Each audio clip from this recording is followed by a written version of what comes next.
ছাত্রদল ultimately তাদের ছাত্র বলতে কিছু নাই, এরা হলো অছাত্র, সব সন্ত্রাসী, সব ছিনতাইকারী। হামলার পর আমরা দেখতে পাচ্ছি উল্লাস করতে, যেটা আমরা ছাত্র লীগের সন্ত্রাসীদেরকে দেখতে পাচ্ছি, তারা হামলা করতো, হামলার পর তারা উল্লাস করতো, মানে তারা মনে করছে তারা ক্ষমতায় আছে, এখন হামলা করো, তাদেরকে বিচার করতে পারবে না।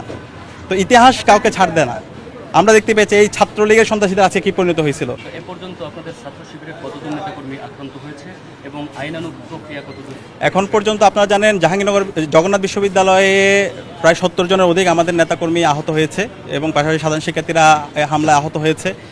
এর পাশাপাশি ঢাকা আলিয়া মাদ্রাসায় ছাত্রদলের সন্ত্রাসীরা হামলা করেছে, এখানে অসংখ্য শিক্ষার্থীরা আহত হয়েছে এবং ঢাকা আলিয়ার যিনি প্রিন্সিপাল শ্রদ্ধেয় একজন শিক্ষক, তার মাথায় কোপ দিয়ে ছাত্রদলের সন্ত্রাসীরা মাথা ফাটিয়ে দিয়েছে এবং মাথায় অসংখ্য সেলাই দেওয়া হয়েছে।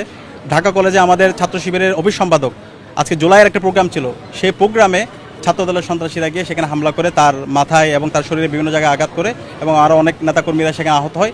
এবং গতকালকে আপনারা দেখতে পেয়েছেন বেরোবিতে, সেখানে ছাত্রদলের সন্ত্রাসীরা আমাদের নেতৃবৃন্দের উপর তারা হামলা করে। এভাবে বিভিন্ন জায়গায় তারা হামলা অব্যাহত রেখেছে এবং ঢাকা বিশ্ববিদ্যালয় শহীদুল্লাহ হলেও ছাত্রদলের সন্ত্রাসীরা আমাদের বিভিন্ন পর্যায়ে নেতৃবৃন্দকে তারা হামলা করেছে।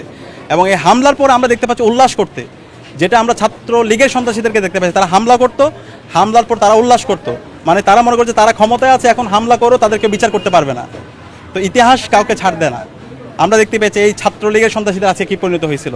এখন ছাত্রদল আলটিমেটলি তাদের ছাত্র বলতে কিছু নাই, এরা হলো অছাত্র, সব সন্ত্রাসী, সব ছিনতাইকারী, এদের সংগঠন হচ্ছে এটা। এবং দেখেন আজকে যারা এখানে হামলার সাথে জড়িত, শুধু ছাত্রদল না, যুবদলের সন্ত্রাসীদেরকে, নয়নের নেতৃত্বে এই সন্ত্রাসীদেরকে নিয়ে আসা হয়েছে এবং বিএনপি বিভিন্ন পর্যায়ে নেতৃবৃন্দ এখানে জড়িত আছে। এই হলো অবস্থা। মানে সাধারণ শিক্ষার্থীদেরকে প্রতিহত করার জন্য আওয়ামী লীগ যেভাবে ছাত্রলীগ, যুবলীগ, আওয়ামী লীগ এবং তার গুন্ডা বাহিনী রাষ্ট্রযন্ত্রকে একসাথে একাকার করে ফেলেছিল, তার প্রতিচ্ছবি আমরা আজকে দেখতে পাইছি। ছাত্রদল, যুবদল, বিএনপি এবং পুলিশ সহ একসাথে বিশ্ববিদ্যালয় প্রশাসন সহ শিক্ষার্থীদের উপর তারা হামলা করেছে। কিন্তু হামলা করে তারা মনে করেছিল হলগুলো দখল করতে পারবে, ক্যাম্পাসে শিক্ষার্থীদেরকে ভয় দেখাতে পারবে।